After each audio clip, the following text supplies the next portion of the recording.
with Cook. Anybody can cook. Subscribe and press the bell icon. In a large bowl, add 1 egg. Now add half a cup of milk. Now add about half a cup of water. Add about half a cup of vegetable oil.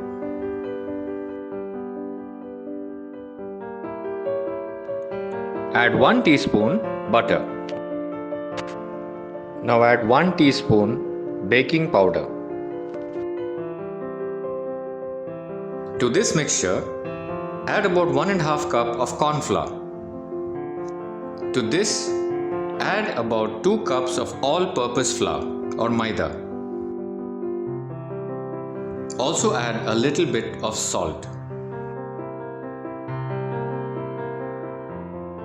Now mix all this to make a smooth dough.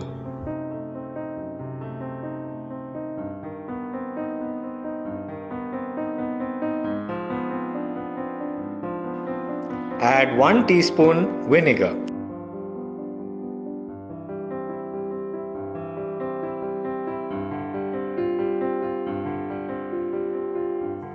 Continue molding until the white marks that you see in the corners of the bowl disappear. What you will get at the end is a perfectly smooth dough. This is what the smooth dough will look like. Cover and keep it for a period of about 15 to 20 minutes. Now on your working area, sprinkle a little bit of corn flour. To this, add the smooth dough and shape it into a chunky roll. Evenly divide this roll into 3 pieces. Now take each of these 3 pieces and roll them into smooth rolls. Once the roll is smooth and ready, cut it into 8 pieces. Repeat this process for the remaining 2 rolls too. So in total, you will have 24 pieces from 3 large doughs. Now shape these pieces into round balls.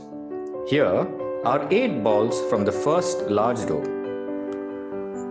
Now shape these pieces into round balls. One by one, we are going to roll these balls into round sheets. This is the preliminary rolling phase, so don't stress on making it too thin. Now your room temperature might play a role in how the dough sheets set out. If it is hot or humid, they might end up drying faster. The key is to keep it as moist as possible without adding any water. Once ready, sprinkle a little bit of corn flour on the sheet and keep it aside. Now repeat the process with the remaining 7 sheets and the other 2 batches too. While adding the flour on the dough, remember to add the corn flour and not the all-purpose flour.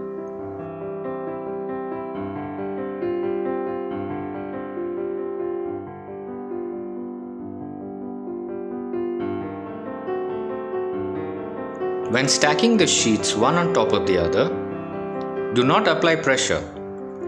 The sheets should not stick to one another, but be as loose as possible. Now the batch of 8 sheets one on top of the other is ready. Let us roll these into a very thin, a tissue paper-like structure. Remember to be gentle. Patience is the key. If you apply more pressure, there is a chance that the layers will get stuck to each other and won't be easily separable. Now as you can see, the sheet is transparent. This is how yours should appear too. Now repeat this entire process for the remaining 2 batches too.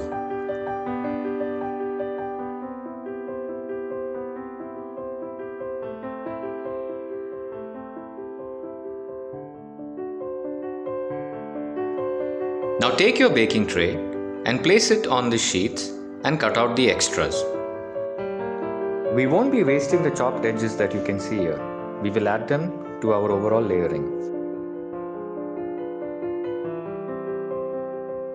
Now take the first batch of 8 sheets and begin to lay them on the tray, one on top of the other. Be gentle and patient while doing that. Also remember, there's no problem at all if the sheets tear. You can always place the torn parts to complete the sheet. After you have finished placing the 8 sheets one on top of the other, generously sprinkle coarsely ground walnuts all over it.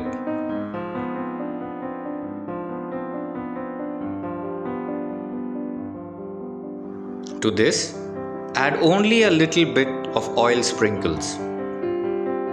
Repeat this process with the remaining batches too. Now in this baklava, we are using walnuts and pistachios. You can choose to use almonds or walnuts, pistachios, or even roasted peanuts for that matter.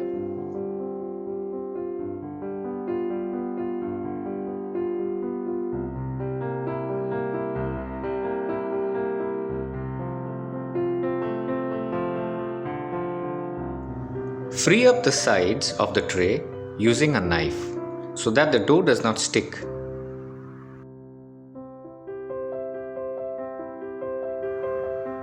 Now cut the sheets into equal rows.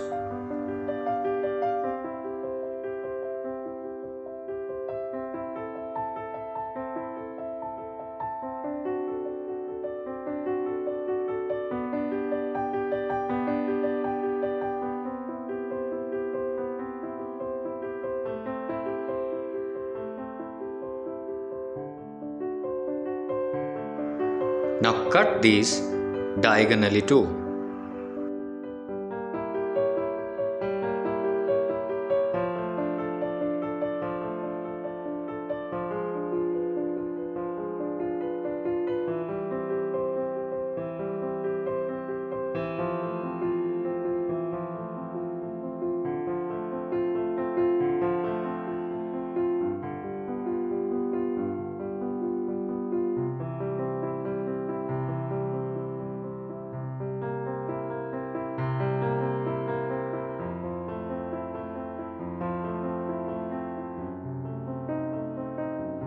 Now in a pan, add the butter and melt it.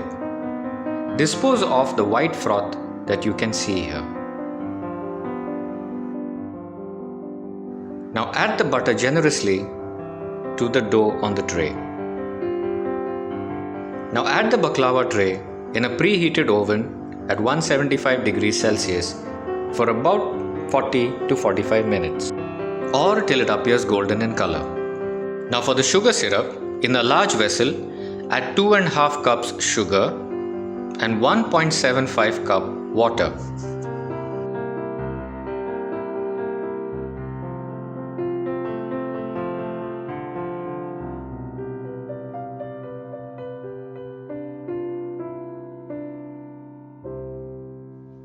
Now we need to let the sugar syrup boil. Once it boils, let it simmer for about 15 minutes. Stir this mixture until the sugar completely dissolves in the water. Once the syrup begins to boil, and as you can see the froth, add about 1 teaspoon of lime juice. Here, as you can see, the mixture has reduced considerably. Now, the sugar syrup is ready. Add this sugar syrup to the baked baklava evenly. The baked baklava and the sugar syrup can both be hot. Some prefer keeping either at room temperature so that it doesn't turn out to be soggy or soft. You can always choose to add as much sugar syrup as you prefer. Now once the baklava is drenched in the sugar syrup, let us top it up with the ground pistachio. Once you've drenched the baklava with the sugar syrup, let it rest for about 15 minutes until the baklava absorbs the sugar syrup. And there it is. The Turkish baklava is ready to serve. Enjoy it, everyone.